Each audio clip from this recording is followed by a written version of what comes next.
अस्सलाम वालेकुम रहमतुल्लाहि व बरकातहू। आज जो भी कोर्ट का फैसला हुआ है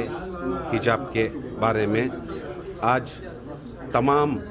अपनी कंटोनमेंट के ज़िम्मेदारान और एसोसिएशन के तमाम ज़िम्मेदारान आज अपने जमातुल उलमा कर्नाटका लाल मस्जिद के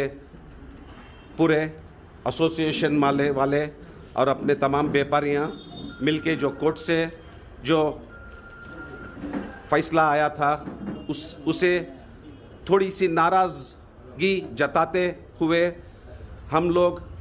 सारे कर्नाटका के तिजारतान, होटल, मार्केट्स वगैरह जो भी हैं उसको इंशाअल्लाह कल मगरिब तक असर तक कल हम इंशाअल्लाह अपने अपने कारोबार बंद करने का फ़ैसला करे हैं और इंशाअल्लाह